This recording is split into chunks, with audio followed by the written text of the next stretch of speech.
के नाम की मैं महिमा बताऊंगा कि राम नाम की महिमा क्या है। इसके बाद तुरंत कृष्ण भगवान का जन्म होगा। बंदऊ नाम राम रघुबर के, बंदऊ नाम राम रघुबर के, हेतु कृसानु भानु हिम कर के, हेतु कृसानु भानु हिम कर के।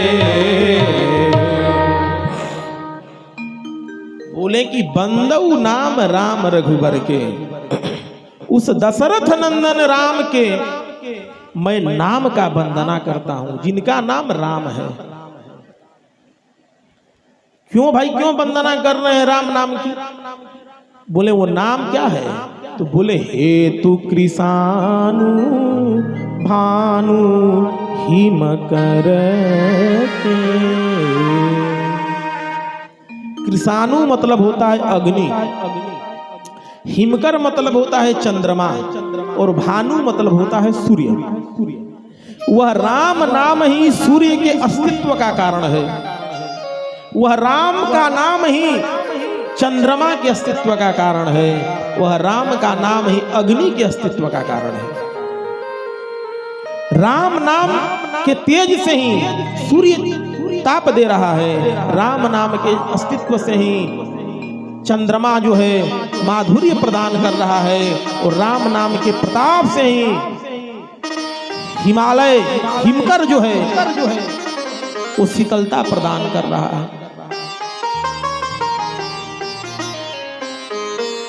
राम 3 शब्द से बनता है, रकार, अकार और मकार। ये तीनों शब्द अपने आप में एटम बम से भी अधिक शक्तिमान है। बोले कि कृसानु मतलब अग्नि। इस कृसानु शब्द में से यदि रकार को हटा लिया जाए तो क्या बचेगा? आधा को और सानु, जिसका किसी शब्दकोश में कोई अर्थ नहीं होता, अर्थात अग्नि अस्तित्वहीन हो जाएगी। भानु, भानु में से यदि आकार को हटा लिया जाए तो आधा भ और नू बचेगा, इसका कोई मतलब नहीं होता। और हिमकर में से यदि रकार को निकाल लिया जाए, मकार को निकाल लिया जाए तो बचेगा हीकर। हीकर मतलब कुछ नहीं होता है। लेकिन इसी कृसानु में से यदि सानु को हटा लिया जाए, केवल क में र लगा दिया जाए तो बन जाएगा क्री, और क्री धातु होता है और उसका अर्थ होता है करना। और उसी भानु में से केवल नू को हटा दिया जाए और भ में ही आकार की मात्रा लगा दिया जाए तो वो होगा भा, और भा अस्तित्व में आ जाएगा और उसका अर्थ होता है प्रकाश। और हिमकर में से मकार, हिम को अलग कर दीजिए, कर को अलग कर दीजिए तो दोनों अर्थ में आ जाएगा, रकार और मकार के कारण। ये राम नाम की महिमा है। बंदऊ नाम राम रघुबर के, हेतु कृसानु भानु हिम करके। यही नहीं, यह पूरा वेद प्रणवमय है। और प्रणव क्या है? तो बोले ब्रह्मा विष्णु सदा शिव जानत विवेका, जानत विवेका। प्रणवाक्षर अनुमदे, प्रणवाक्षर अनुमदे, वो तीनों एका, वो तीनों एका। प्रणवाक्षर, ये संपूर्ण वेद जो है प्रणवमय है, ओममय है, प्रणवमय है, ओममय है। संपूर्ण वेद प्रणवमय है। उस प्रणव में अ उ म, इसका जब आप संधि करेंगे तो प्रणव अक्षर बन जाएगा। इसका भी वाचक गोस्वामी जी कहते हैं कि राम नाम जब है तो इसका अस्तित्व है, प्रणव का भी, अर्थात प्रणव से भी श्रेष्ठ है राम का नाम।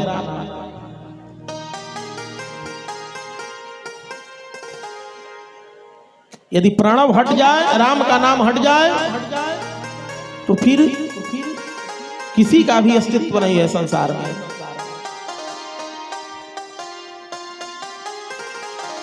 राम नाम की महिमा, यह है भगवान राम की महिमा।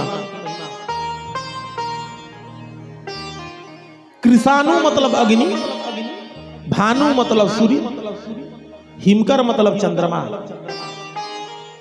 इनसे 3 वंश भी चले हैं। अग्नि वंश, जिसमें एक राम जी का प्रकट्य हुआ, जिनका नाम था परशुराम, जिनकी कथा रामायण में है। धनुष यज्ञ के धनुष खंडन के समय वहां पर आते हैं जनक जी के दरबार में। उनका नाम था परशुराम, जो अग्नि वंश में प्रकट हुए। दूसरा शब्द है भानु, इनसे भी एक वंश चला जिसका नाम है सूर्य वंश। इसमें भी एक राम आए जिसका महिमा गाया जा रहा है। उनका नाम था श्री रामचंद्र दशरथ नंदन। और हिमकर, हिमकर मतलब होता है चंद्रमा। इनके भी चंद्रवंश में भी एक राम आए, जो कि भगवान श्री कृष्ण के भाई थे, जिनका नाम था बलराम।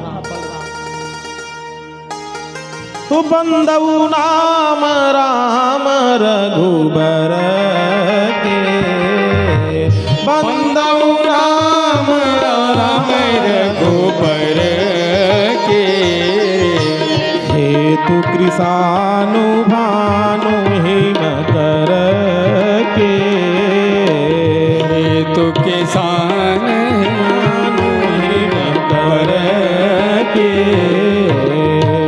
बोलिए रामचंद्र भगवान की जय। आगे परीक्षित से सुखदेव महामुनि कहते हैं, परीक्षित अब तुम क्या सुनना चाहते हो? तब परीक्षित ने कहा, हे महामुनि, जिन्होंने हमें पिता पितामहों को उस महाभारत के समरांगण रूपी सागर में उस तरह से पार कर दिया, जिस तरह से कोई बड़ा आदमी बछड़े के खूर के गड्ढे को लांघ जाता है। अरे जिन प्रभु कई नाते हैं भगवान प्रभु से, वो प्रभु हमारे रक्षक भी हैं। मैं मां के गर्भ में था, उस गर्भ से हमारी रक्षा की।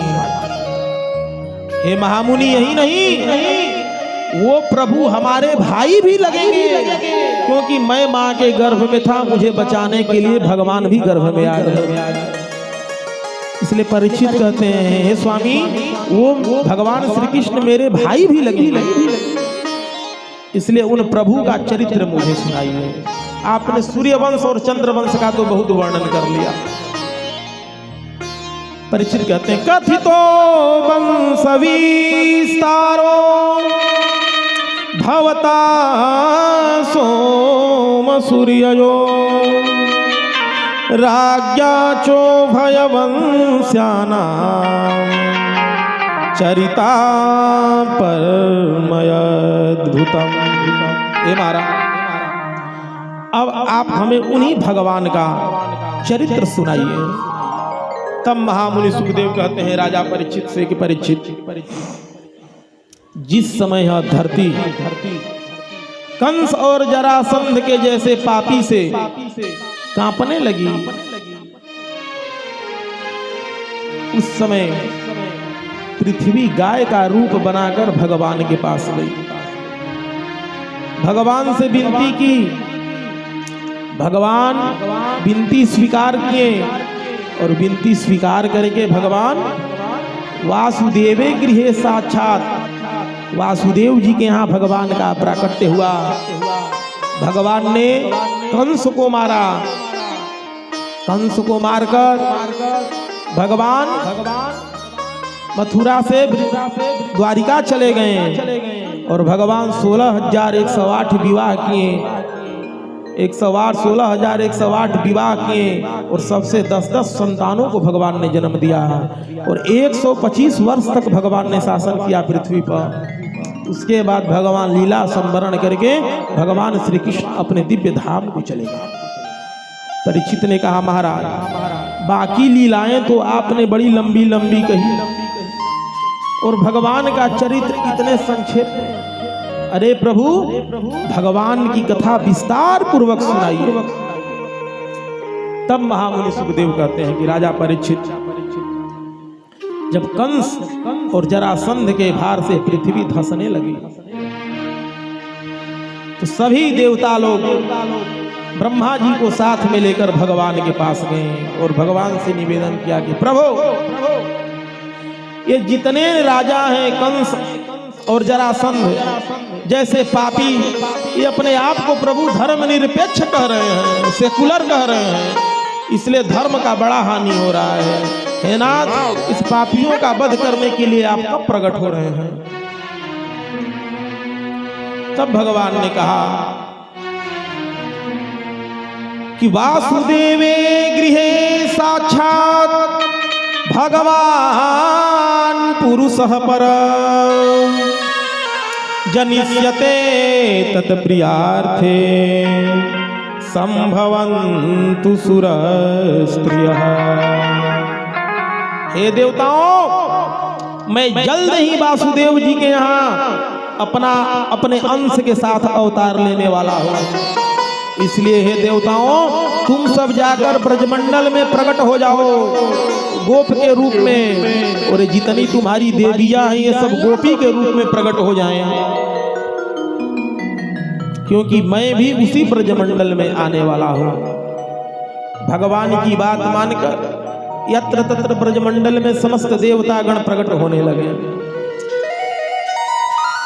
इस ब्रजमंडल का राजा उग्रसेन महाराज कंस के जो पिताजी थे उनका शासन था, लेकिन कंस को लगा कि अब हमें शासन करना चाहिए, सो बाप को ही पटक कर कंस जबरदस्ती उन्हें बांध कर जेल खाने में बंद कर दिया। बोला कि आप बूढ़े हो गए, आपका जमाना गया, अब हमारा जमाना आ गया है, अब हम शासन करेंगे। इतना पापी अत्याचारी था जो बाप को पटक कर जेल में बंद कर दिया। कंस की दो पत्नी थी, अस्ति और प्राप्ति, जो कि जरासंध की पुत्री थी। जरासंध कंस का ससुर लगता था, इसलिए कंस को किसी से भय नहीं लगता था। कंस से सारी प्रजा त्रस्त रहती थी।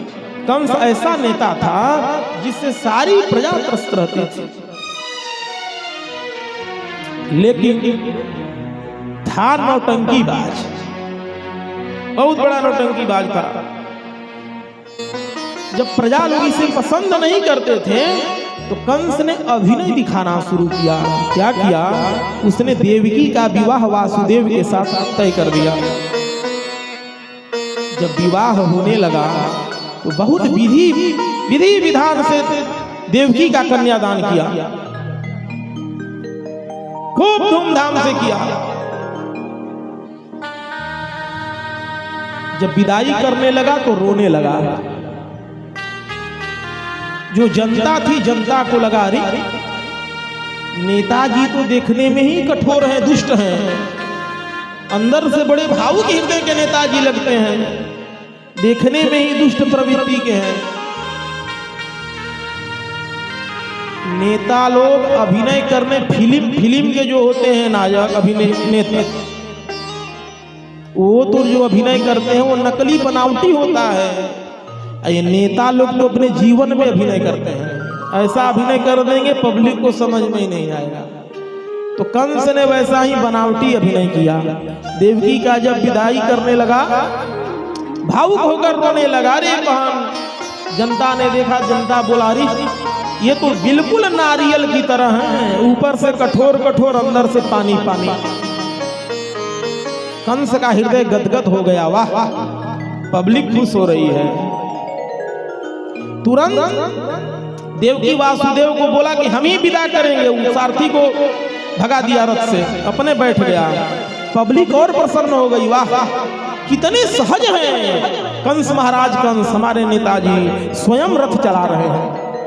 ऐसा नेता भला पब्लिक को कहां मिलेगा।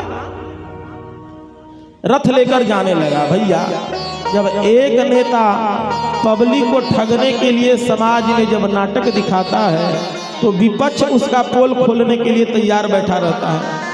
कब मौका मिला कि इस ठग का पोल खोले।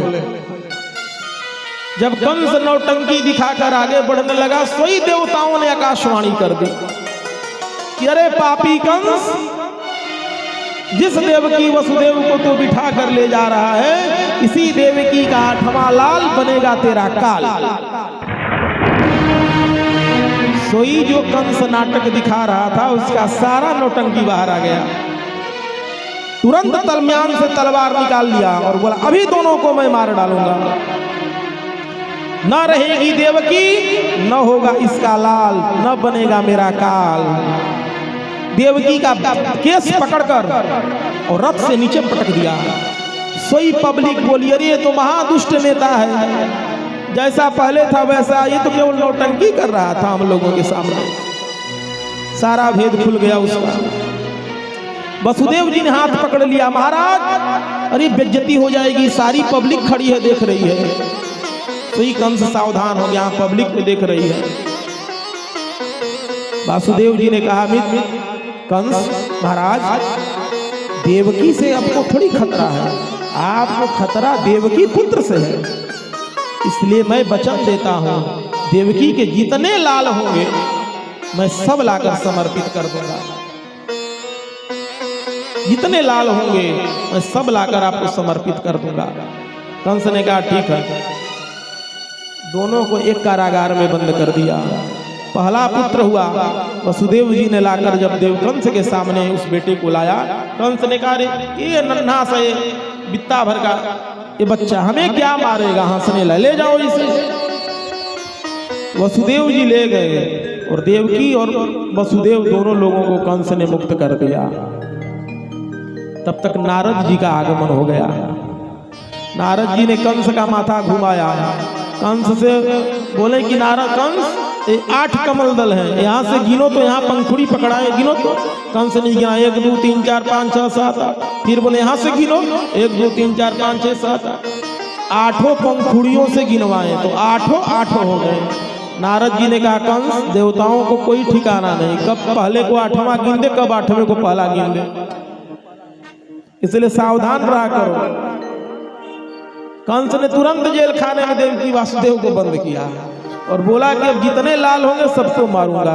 उस पापी कंस ने देवकी के एक एक करके 5 लाल मार दिए। 6वें में बलभद्र जी का आगमन हुआ, 6 लाल मार दिए। 7वें में बलभद्र जी का आगमन हुआ और जब बलभद्र जी का आगमन हुआ भगवान को लगा उन्हें संकर्षण करके रोहिणी के गर्भ में प्रतिष्ठित कर दिया। अब भगवान के आने का समय हो गया। अब भगवान के आने का जब समय हो गया तो भगवान ने सोचा कि यदि मैं चलूंगा तो ये पापी कंस है तो पापी, तो मुझे तो नहीं मार पाएगा लेकिन मेरे माता पिता पर अत्याचार करेगा। इसलिए भगवान ने योग माया का सहयोग लिया। बोला योग माया, मैं वासुदेव जी के यहाँ प्रकट हो जाऊंगी और तुम जो है नंद बाबा के यहाँ प्रकट हो जाओ। योग माया ने कहा कि प्रभु हमें क्या मिलेगा, प्रकट होने से क्या लाभ। भगवान ने कहा तुम प्रकट हो जाओ, वासुदेव जी हमें वहां रखकर तुम्हें नंद बाबा के यहाँ से जेल खाने में ले आएंगे और वहां पापी कंस जब तुम्हें मारना चाहेगा तो तुम आकाश में उड़कर विंध्याचल चल जाना। उसके बाद देखना तुम्हारी पूजा दुर्गा मैया, काली मैया, चंडिका मैया, न जाने कितने नामों से तुम्हारी पूजा होगी। योग माया प्रसन्न हो गई, जो भगवान ने कहा था वही की। अब भगवान के आगमन का समय हो गया, भादों का महीना आ गया।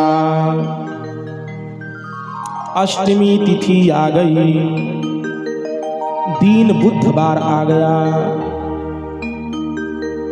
आकाश में बादल रोहिणी नक्षत्र आ गया।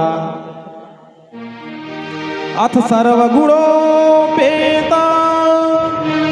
कालः परम शोभन यरवो वाजन जरमक्षम शांतर्क्ष ग्रहतारकम्।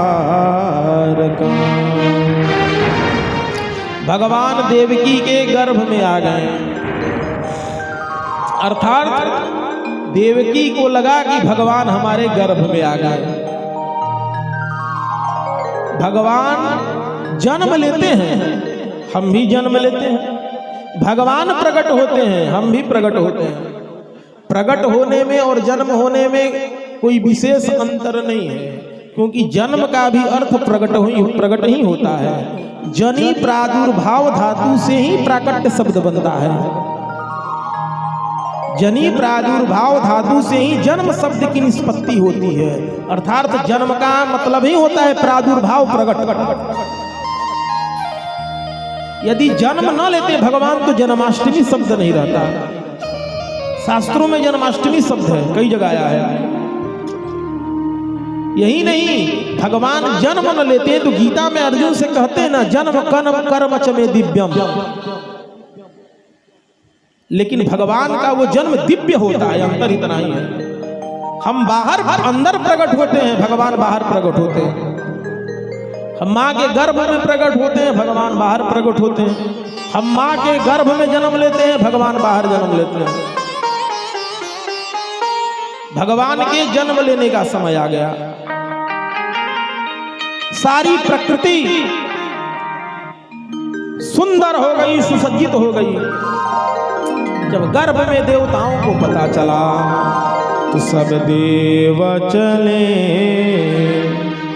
महादेव चले, सब देव चले, महादेव चले, ले ले फूलों का हार हो, आओ प्यारे सांवरिया। सब देव चले, महादेव चले, लेके फूलों का हार हो, आओ प्यारे सांवरिया। सब देव चले, महादेव चले, लेके फूलों का हार हो, आओ प्यारे सांवरिया। जब भगवान आने वाले थे तो मेघ रहे, मेघ बरस रहे, देवा बरस रहे, मेघ बरस रहे, ओहो मंद मंद फुहार हो, आओ प्यारे सांवरिया, आओ प्यारे सांवरिया। सारे देवतागण भगवान गर्भ में थे, सारे देवतागण उपस्थित हुए और भगवान की स्तुति किए। सत्यामृतम सत्य परम त्रिसत्यम, सत्यस्य योनि निहितं च सत्ये, सत्यस्य सत्यमृत सत्यनेत्रं, सत्यात्मकं त्वां शरणं प्रपन्ना। भगवान गर्भ में थे तो देवता लोग आकर भगवान का केवल सत्य सत्य कहकर ही भगवान को प्रणाम किया। इसीलिए कथा में प्रथम दिवस में मंगलाचरण में वेद व्यास भगवान ने भगवान को सत्यम परम धीमहि कहकर मंगलाचरण किया भगवान का, क्योंकि सत्यम श्री कृष्णम परम परमेश्वरम धीमहि ध्यायेमा। देवता लोग जब सत्य सत्य कहकर वंदना किए, जब वंदना करके देवता लोग चले गए। भगवान के जब जन्म लेने का समय आया तो रात्रि के 12 बज रहे हैं, पर तालाब में सरोवर में कमल खिले हैं। उस अष्टमी की तिथि है, लेकिन चंद्रमा पूर्णिमा की तरह चमक रहे हैं। क्यों भाई? कमल का खिलना दिन का स्वभाव है। कमल रात्रि को क्यों खिल रहा है? चंद्रमा का पूर्ण होना पूर्णिमा को स्वभाव है। चंद्रमा अष्टमी को क्यों पूर्ण दिखाई दे रहा है? बोले भैया, रविवार को सारे कर्मचारियों की छुट्टी रहती है, लेकिन जब पता चलता है कि राष्ट्रपति आने वाले हैं तो सारे कर्मचारी की छुट्टी रद्द कर दी जाती है। तो अपने अपने स्वाभाविक गुणों को छोड़कर सारे लोग ड्यूटी पर लग गए भगवान के आते समय। और भगवान देवकी वसुदेव के सामने दिव्य चतुर्भुज रूप में भगवान प्रकट हो गए। बोलिए भक्तवत्सल भगवान की जय।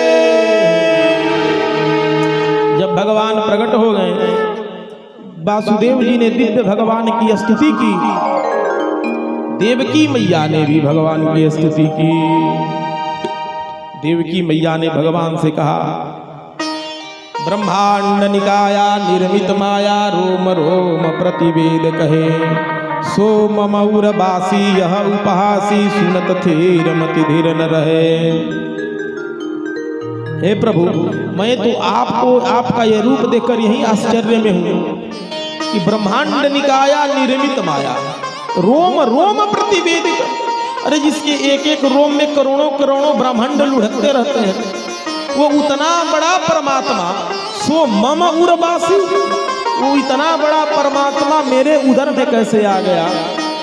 यह उपहासी सुनत थीर मति धीर न रहे, यही सोच सोच कर मेरी मति चकराई जा रही है। सो भगवान को लगा, भगवान ने कहा, भगवान तुरंत जो है वो शिशु बन गए। और भगवान ने वसुदेव जी को समझाया कि यहाँ हम जब बच्चे बन जाएंगे तो हमको लेकर नंद बाबा के यहाँ ले जाकर आप रखिएगा, वहाँ अपनी लड़की पुत्री हुई है वहाँ से आप ले आइएगा। भगवान कहकर शिशु हो गए, रोए बिल्कुल नहीं। भाई रामावतार में तो ऐसा रोया कि पूरा महल हिला दिया, कृष्णावतार में क्यों नहीं रोया?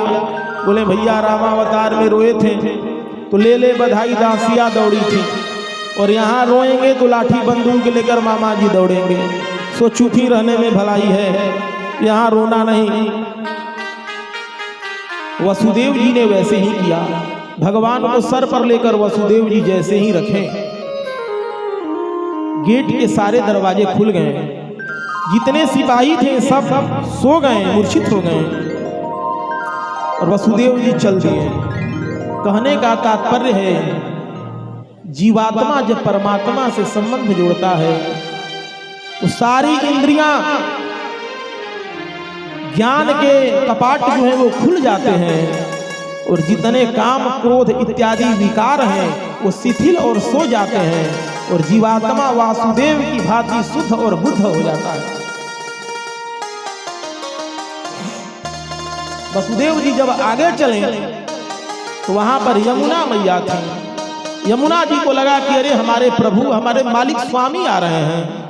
सो यमुना जी बढ़ने लगे, वसुदेव जी उसमें अंदर गए। यमुना जी बढ़ रहे हैं, वसुदेव जी जा रहे हैं।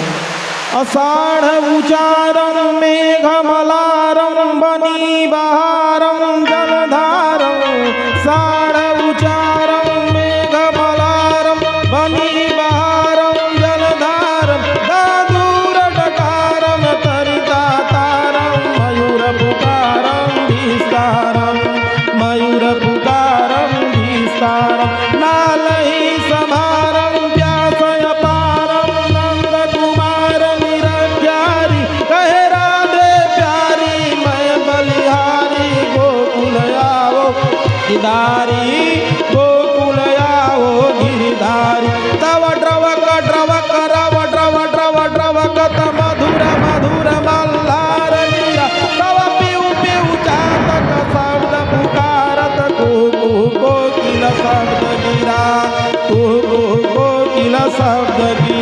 तव गणर गणन नभ होत कड़ाका, गिरिवर खंड गिरा परत, तव गण गण गरजत गिरिवर गण जय गंडर गिरिवर गिर परत।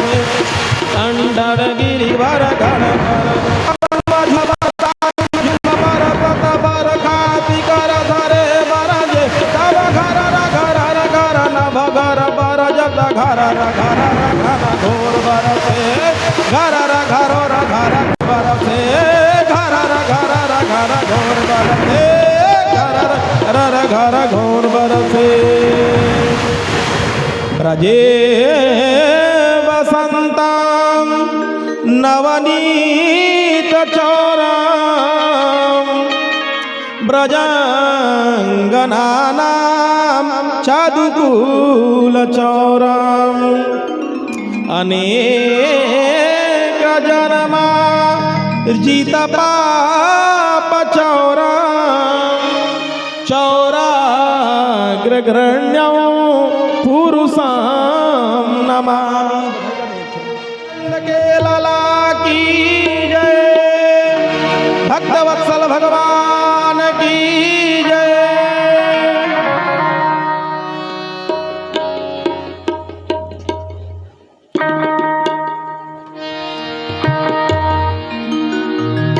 अरे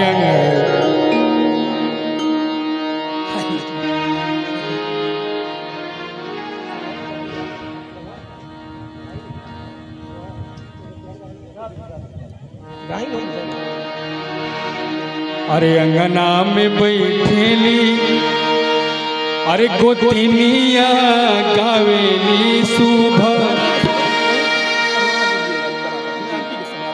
गीतिया गावेली सुबह गीतिया हो अंगना में बैठेली गोतिनिया गावेली सुबह गीतिया गावेली सुबह गीतिया हो अरे ललना अंगना में बाजला बधाए जन्म ले कन्हाए न हो ललना अंगना में कन्हाए जन्म ले कन्हाए न हो।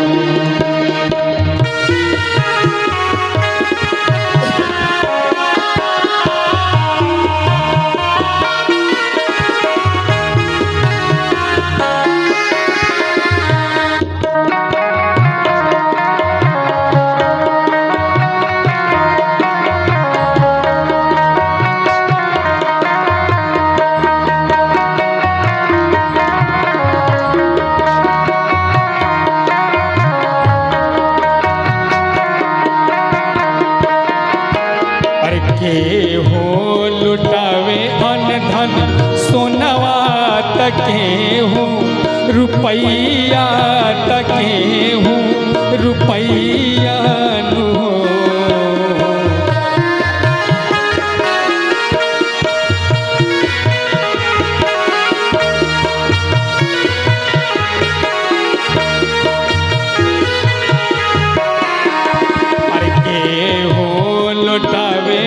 धन सोनवा तके हूँ रुपैया तके हूँ रुपैया न हो ललना ललना के हूँ लुटावे धेनु गैया तबाजिला बधैया ललना के हूँ लुटावे धेनु गैया तबाजिला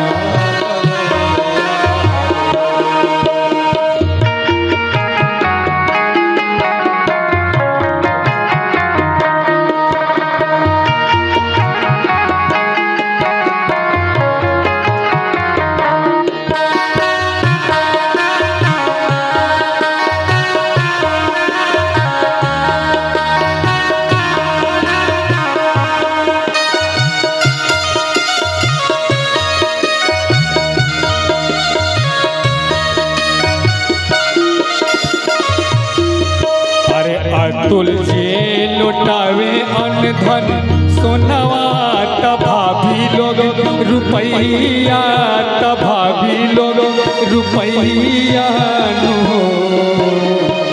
तुलसी लुटावे अन धन सोनवा तभाभी लोग रुपैया तभाभी लोग रुपैया न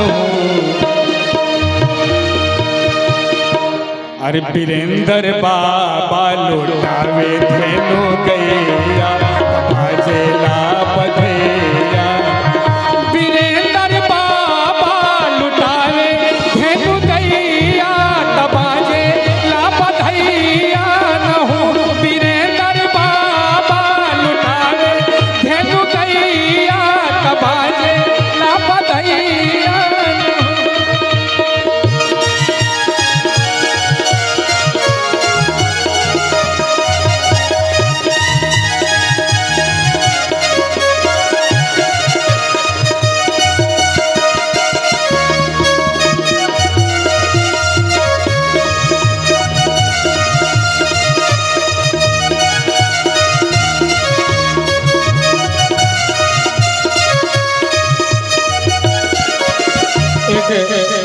देखिए आज भगवान का श्री महाराज जी के माध्यम से, भागवत के माध्यम से साधारण आदमी का जन्म नहीं हुआ है, भगवान कृष्ण का जन्म हुआ है। तो आप लोग साथ में ताली बजाते हुए, अरे आज भगवान के जन्मोत्सव में तो नृत्य लोग करते हैं, चाहे भाई हो, चाहे बहन हो, चाहे माता जी लोग हो, सभी लोग नृत्य करते हैं।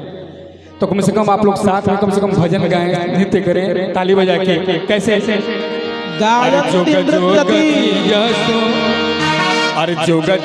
जियो सो मोर ललनवा भवनवा के भाग भवनवा के भाग जागल हो। अरे जोग जोग जिया मोर ललनवा भवनवा के भाग भवनवा के भाग जागल हो। अरे ललना हो ललना हो ललना लाल होई है गुला वाके दीपक आंगन नाया जोर भइले हो। ललना लाल होई है गुला वाके दीपक आंगन नाया जोर होई है हो। लुटावे अनधन सोनावा तक हो रुपैया तक हो रुपैया न हो। ए हो लुटावे अनधन सोनावा तक हो रुपैया तक हो रुपैया न हो। ललना लाल ललना के हो लुटावे अनधन न हो। ललना के हो लुटावे धेनु गैया बाजे ना बधैया तो हो।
आरती बाल कृष्ण की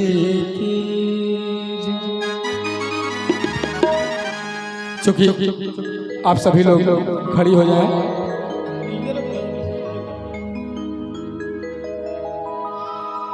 आरती होने जा रहा है।